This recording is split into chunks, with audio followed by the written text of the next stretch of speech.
You're listening to Inside Eyes, and I'm your host, Laura Northrup.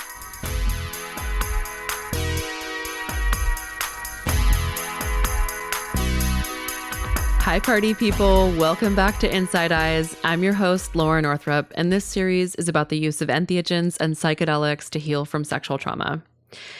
All right, everybody. I'm excited and sad, and then excited again to announce this is the final Survivor interview of this season. Though there will be one more bonus episode next week, but it isn't going to be a Survivor interview. Many thanks to everyone who has been listening to the show. I am really excited to share this last interview with you. But first, please, if you have been enjoying the show and you want to hear a season 2, side note, I have lots of ideas about what a season 2 will be, then I need your support. Please subscribe to the podcast, leave a review, and or share about this series on social media. Your support really helps, and it is so appreciated. Okay, back to this episode. Today you will hear an interview with James. We talk about her experience using MDMA to heal from sexual trauma. A word of caution, none of the episodes in this series are suitable for children, and the topics are emotionally evocative, so please take care of yourself as the listener. The interview starts with James saying a bit about how she came to understand herself as having experienced sexual trauma. So I've always thought of myself as someone who did not have a lot of sexual trauma, and always has been like, well, I had a really supportive parents and like a great childhood and blah, blah, blah. And then I remember I had to fill out a form before doing the medicine work, and they were like, how about you tell us about your sexual trauma? And I was like, and then I read it all out and I was like, dang, okay, well, got some there. And most of it like that I can remember is, I don't know, from like age 20 onward.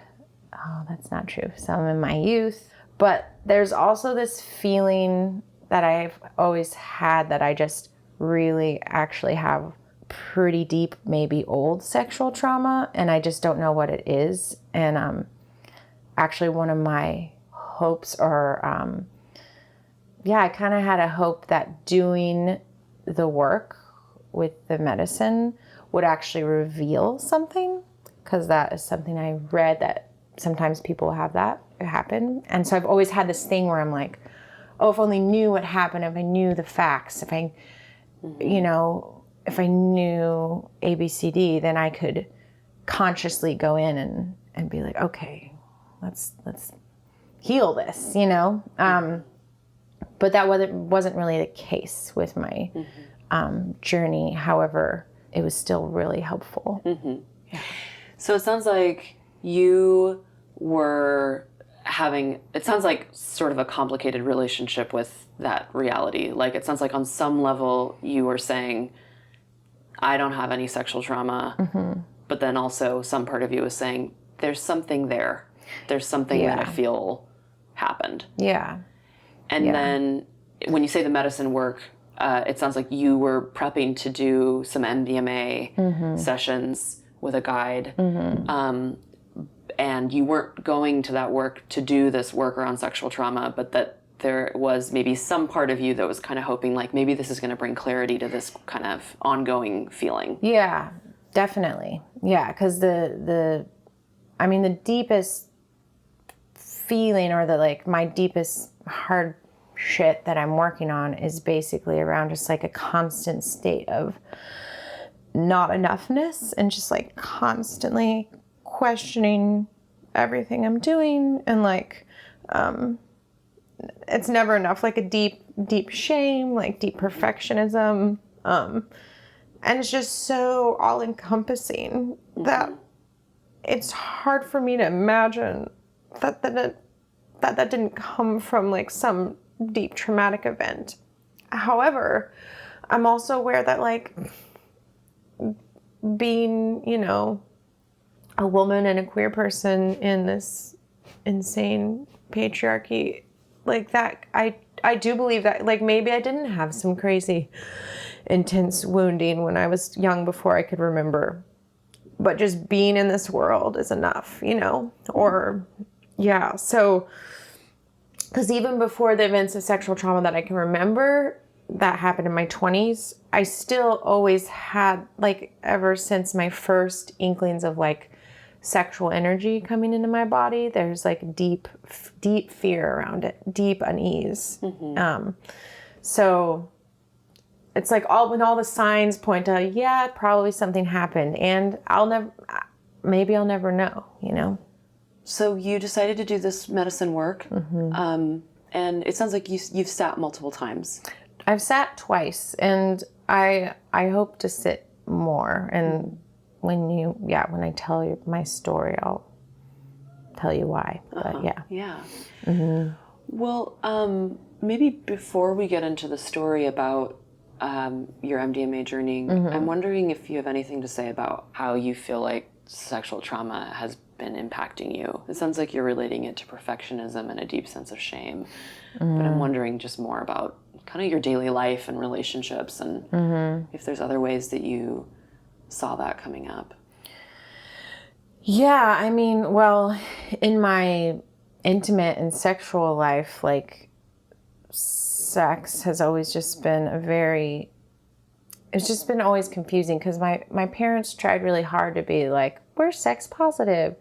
But my mother and my father, they obviously had a lot of repression and just like energetic, like holding, and like so much fear around me, like coming into my sexual self. And so there's that, just like the underlying like legacy of like Puritanism, really, you know, just like being given to us even from our parents' generation, who maybe my parents' generation were being like, we're hippies, we're open thinking, but it's thick, you know, we're all swimming in that soup. After James started talking about repression and values or attitudes about sex, I asked what her religious and ethnic heritage is, and she said she doesn't know the specifics, but knows that her parents were raised with varying intensities in the Christian faith. She explains that she was raised agnostic, however...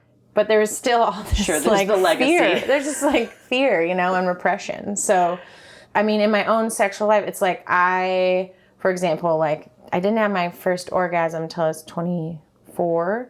And I remember being with my friends in college, and everyone just seemed, I have this story of myself just being so broken, basically, and like behind. I'm like, oh my God, y'all, I think I had one friend who also was pre-orgasmic in her early 20s. But then like within a year, she had an orgasm. And so like it wasn't for a long time that I like even learned. And my parents like gave me a book about puberty, and it like talked about masturbation, but there was some disconnect. Like I remember when I was young and the first like feelings of sexual energy were like flowing through my body when it's beginning, you know, and I was like so confused and like I didn't know what to do. I remember being like flushed and being turned on, but I knew somehow it was bad. And I remember, do you remember the old computer, that like paint program where like MS Paint? Yeah. Hell yeah. Okay, so I didn't know I could touch myself. Like I didn't know that was an option. It's so interesting to me. I'm like, wow, I didn't even know I could like touch my body. But I was like, I have these energy and these feelings. And I remember I went to the computer and I drew a blowjob, and I'm like, I don't know. I was like in 6th grade or something. I don't even know how I knew what a blowjob was. And I drew it, and I remember being like, if my parents come home, I just press X and it will delete it. And I was so filled with fear, but I needed to like express myself. And but I still to this day, and I just like have so much tightness and fear and like a hard time like running my sexual energy with ease, and it always feels like there's this lack, and even when I am able to orgasm, and it's kind of rough when I do, the critic is literally talking while I'm orgasming. Wow, what does the critic say? He's like, not enough. He's like, oh, you should have like built it up more, or like whatever. Or is like distracting me. It's like there's literally no end. There's no break. It's like such fear of letting go. Yeah. Like, so even in this like 5 seconds, which, you know, people call the little death, right? Like the joy of it is to just not be thinking and be feeling. Like that part of me is so on alert. And it's like it's always on alert, like literally throughout my day, but like especially with sex. When I talk to my friends and other people around me, I'm like, man, I feel kind of alone in this. And I know I'm not, but like in my immediate community and like lovers I have had, I'm like, I just like watch them and I'm like, man, you can just surrender so easily. And like, I just can't. I was like so tight and scared, you know? I also think about my father relationship, and like I think about the energy of fathers sometimes, and like even if your dad didn't assault you, I just think about like the feeling of like if you're a dad and like watching your kid, like if they're like this beautiful being and like coming into their sexuality, and like if there's desire there and like what they do with it. And then, I mean, it's their job to not act on that, right? But like, sometimes I wonder about that with my own father, you know? I'm like, what if there's just even like an energy? Because we're like energetic beings and so sensitive. Like maybe that also added to like. So it's been difficult for James to work on healing. She longs for some kind of information that will help her in her process, to point to a concrete incident or trauma, but mostly has a series of symptoms and feelings to guide her instead. And she has spent a lot of time trying to find the source of her symptoms. So it feels very hard to heal, honestly, because I'm like, if I only had something solid or some story, then I could like pick it apart or like talk to the people or, you know, but because it's so clear and amorphous, it's unclear and amorphous, it's like, it feels confusing. And then those voices that come in and are like, oh, you're just making this up, or you're making it harder. You're making, what is that? Mountain out of a molehill kind of deal. You know? For James's first journey, she does one single 135 milligram dose with no booster. After ingesting the dose, she tells me she started feeling some tingling and wondering what to expect. Here is her, in her own words, describing what happens next. Immediately, my like little voice in my mind started chattering. It was like, okay, well, yes, there's tingling. Let's just breathe into this. Okay, I'm breathing. And then I just became so uncomfortable. Like, I don't know, my voice got louder and louder, and it was like, it started being like, this isn't working. This isn't working. And I just felt like this resistance to the medicine or this tingling. And so there's one part of me that's like, try to relax and feel your body. And then the other part's like, oh, what is this? Like, this isn't working. And so finally I spoke to my guides, and I was like, it's not working. And I remember one of my guides was like, actually, this is the work you came to do. So it actually is working, because my work is about this resistance. Then this really wild thing happened where I started saying no. And I sat up, and they're encouraging me to like use my voice. And I just started growling and then like screaming, and all this energy was coming out of me. And I sat up and I was just yelling and screaming, you don't get to, you don't fucking get to. And like I was sitting on a mattress, but my legs were open, and I was sweeping away from my crotch area. I was like, my hands were sweeping violently away, like as if pushing something or someone away from my center. And at the end of it, I was panting and like sweating, because I was just like screaming, you don't get to, you don't fucking get to, get the fuck away from me, like over and over and over and over. And kicking, and then I was exhausted, and I just like, after this huge release, I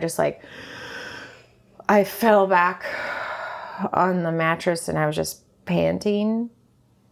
And I was just kind of in it for a while, and then the voice came back, the like little, I don't know what it's called. It's just like always analyzing and thinking about everything. And it was like, well, okay, that that seemed like it did work. All right, yes, maybe this medicine is something. You had a no, you had a big release. Great. Okay. And then I just started like talking. After that deep energetic release, the judge, we'll call him, came back and was like, blah, blah, blah. And the judge slowly morphed into this other being, this other voice. And it truly was like I don't know, a part of my psyche or something. Because my voice changed, and I started being very aggressive and mistrusting of the guides. And I just started like talking to them and being like, you're not getting rid of me. And you want me to leave, but I'm not leaving. And they would be like, we don't want you to leave, actually. Like, they would just be all like guide-like and be like, just tell us more. And this voice was just like, basically, we ended up calling her the goddess of no. And in the end, it was clear to me that she was a protector of mine, like an inside protector, and she was speaking. And she would say my name. She'd be like, she wants me to leave, but she doesn't know what's good for her. Wow. Yeah. And then I would switch into this other voice, which was obviously like, later I realized, like a wounded child, because I would talk really, I would curl up in a fetal position and they'd be like, she's so mean, because the protector voice was being like really rude to the guides, like yelling at them and being like, goddess of no. Yeah. Goddess of no has some attitude. Fuck you. And like super. Oh. One time she shouted at them and was like, is this like your guide wet dream or something? To like have me in this situation. It was really wild, but yeah. And then I would go into this like little wounded part and I would be like, she's so mean, talking about the protector. I'd be like, she's so mean and she'll never let me love. I'll never find love and I'll always be alone. I'll always be alone. Like that. And then the fierce protector voice would come back and just be like, I'm not leaving and you guys cannot make me leave. And they kept being like, the guys kept being like, well, you can stay. You don't need to leave. One other thing that the protector said that I thought was pretty incredible was, at one point, I remember I turned over to the guide and I like looked them square in the eye and I glared at them and I was like, I am hard won. You know that? And that first journey like brought out this like very clear, very defined character that is inside of me that is protecting me. And yet it also brought out this like young, wounded self that like feels lonely and alone. James tells me a bit about the protector part, and one thing that really stood out is something the protector repeated several times during the journey.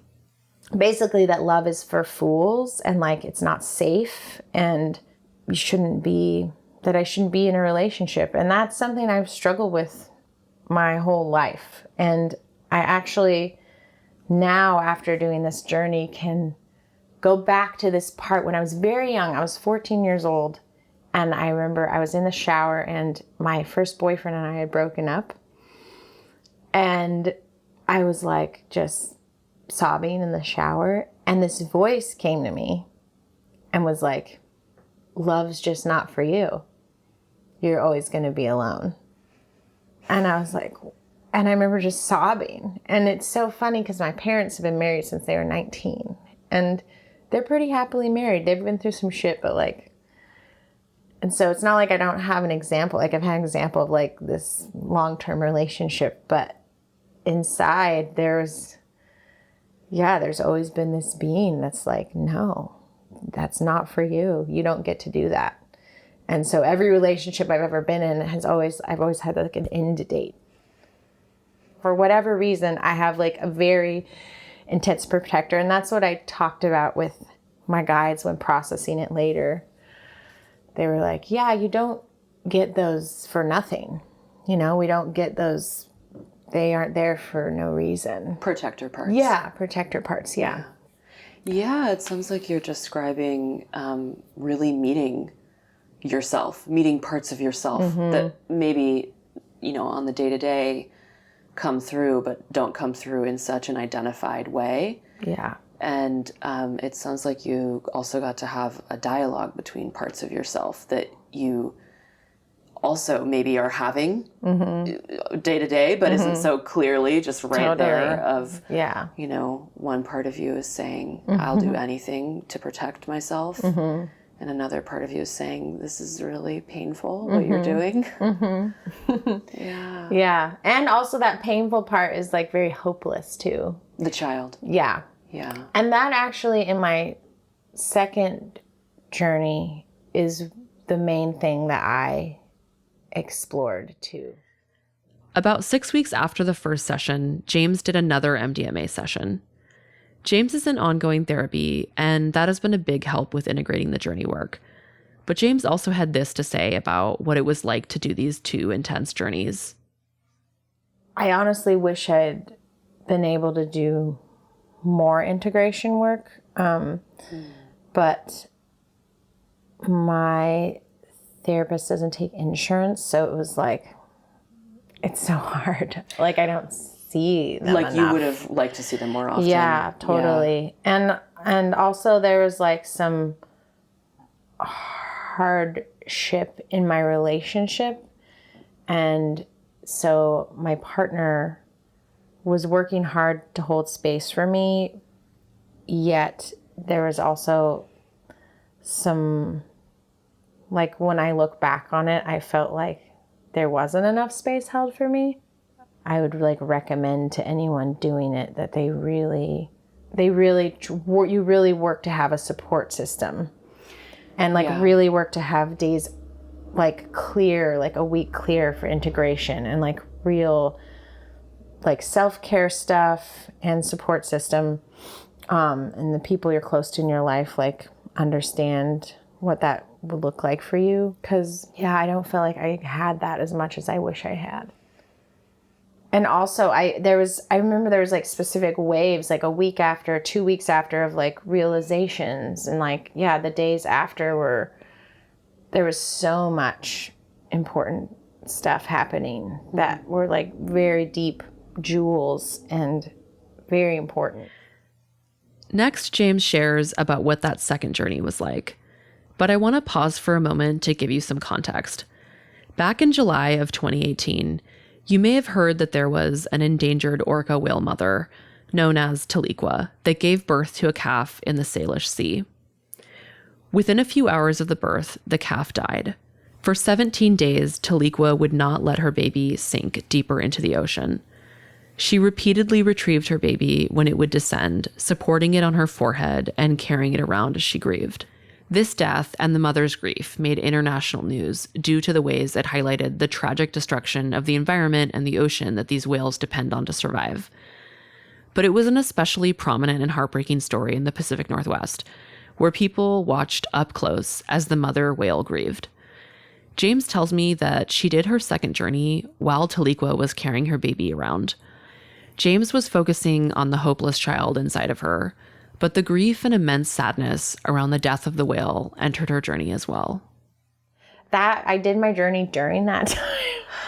And it was just so, I could just feel it, like that deep sadness and grief was something I was processing during that time. So here is what happened during that second journey. I had this visualization of this being, and I think it was my protector, and this time it was like she was smarter. Like, the first time she was very outward and loud and like speaking her mind.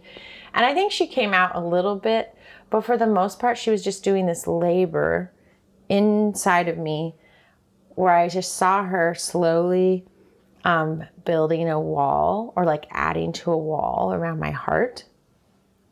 And it was like as if, I don't know, imagine like a donut or something, but with like a really small hole and then like a huge donut part, and it was flat. So like a wall that was, I don't know, maybe like 8 feet high or something, and then goes out for like miles, and just like thick brick. And then my heart was in the middle in this pool of water.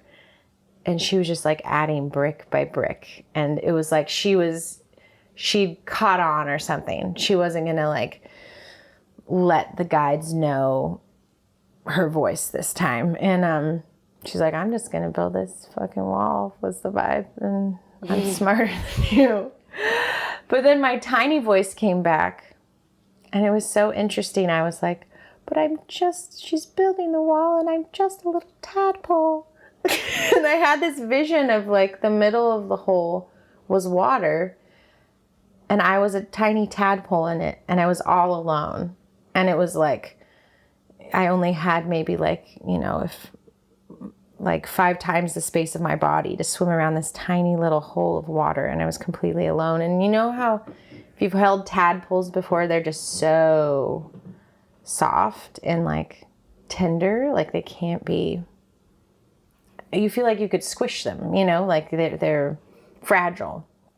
But then I remember during that time, I was also there's this feeling of hopelessness, like my protector is not going to let me out. She's building this huge wall around my being, my whole being and my heart, and doesn't want anyone coming in it.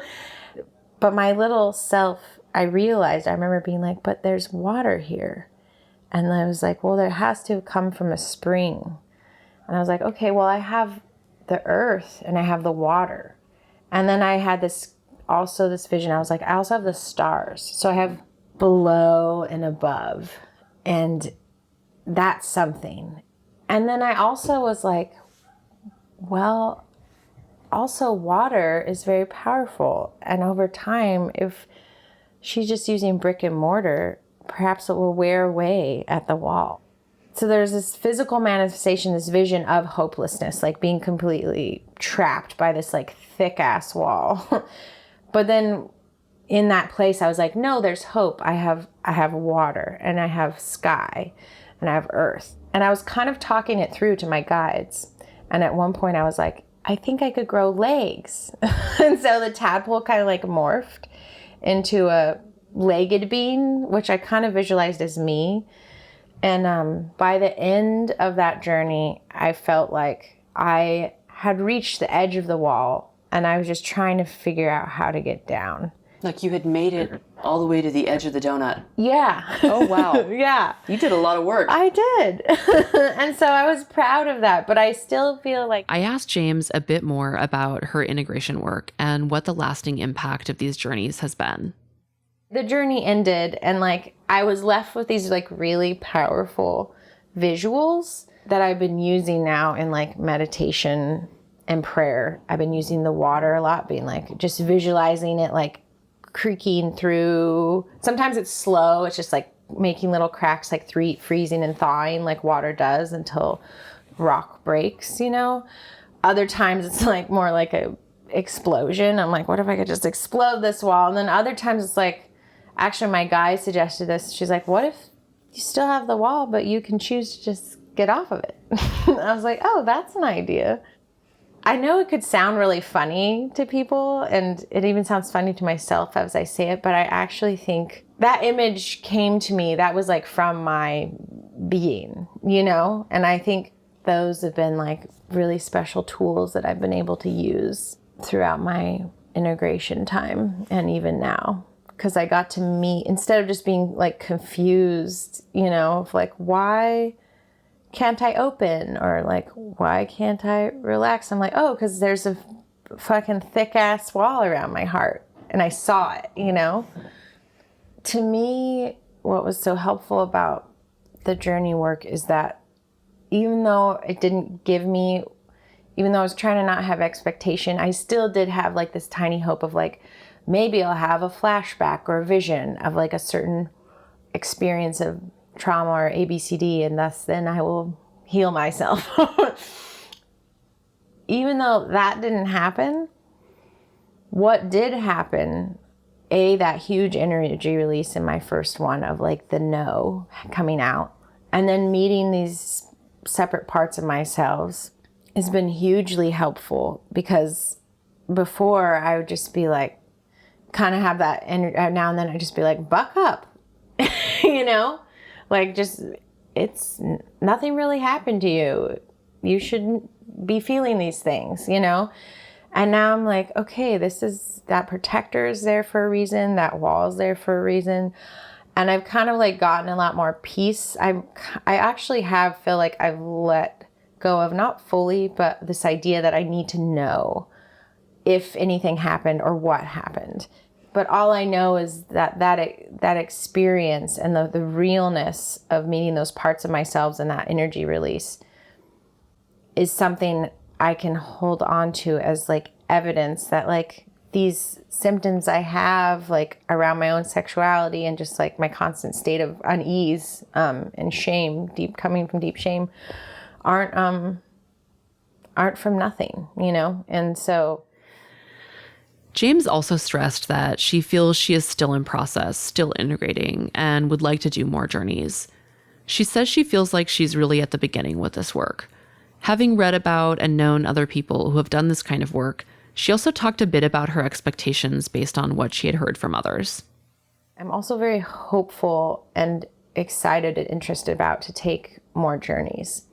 So yeah, you're seeing me here in what I feel like is a beginning, and I hope to experience more journeys because people I've talked to, my partner, things I've read, I feel like I didn't get to, or haven't yet gotten to that point that some people get to with MDMA, of like this deep embodiment and deep like feeling of like knowing and peace, and like this place to like come to that they can like reach to, you know, that like this kind of like breakthrough thing that did not occur for me as of yet. And so it's also, sometimes I get kind of I guess upset or like kind of bitter about it. I'm like, why didn't that happen to me? And I'm like, well, the way people talk about it who have experience guiding people is that the medicine only gives you what you can handle, or like what's ready to go back, come out, you know? And I'm like, okay, well, that's where I'm at, and that's totally fine, you know? I'm glad you're speaking to that, because I think this is a common feeling that you're describing. And also I imagine people who are listening to this podcast may develop ideas about what one might experience if they do some journeying work. Yeah. And yeah, absolutely. I mean, I think a lot of times people who have had a particular kind of experience or a really cathartic experience, you know, they'll blog about it or write about it, like, you know, video themselves on YouTube right after it's happened or whatever. And that's like kind of the narrative that gets put out into the mainstream. When there are many journeys that are more subtle. Yeah. There are many journeys that aren't cathartic. Yeah. So, and I think it's common to feel envious, or kind of like, what about me? Where's my big, you know, thing? Yeah. But I just want to say the work you're doing is incredible. I mean, I'm really grateful that you are sharing it. All right. Many thanks to James for sharing her story. If you've been enjoying this show and want to hear a season 2, please, please, please leave a review and share about this series on social media. Also, please subscribe. Your support really helps and is so, so appreciated. If you would like to stay connected, you can find me on Instagram at Laura May Northrup. I would love to hear from you. Special thanks to Joey Seward at Left Field Studios for volunteering a lot of additional audio engineering to make this series possible. If you need an audio engineer, he's excellent, and you can find his website in the show notes. I also want to give a special shout out to all the people in my life who have been supporting me through the many months of making this podcast. You know who you are, and you know that you mean so much to me, and that I couldn't have done this without your support. So thank you. Thanks for listening to Inside Eyes. Until next time.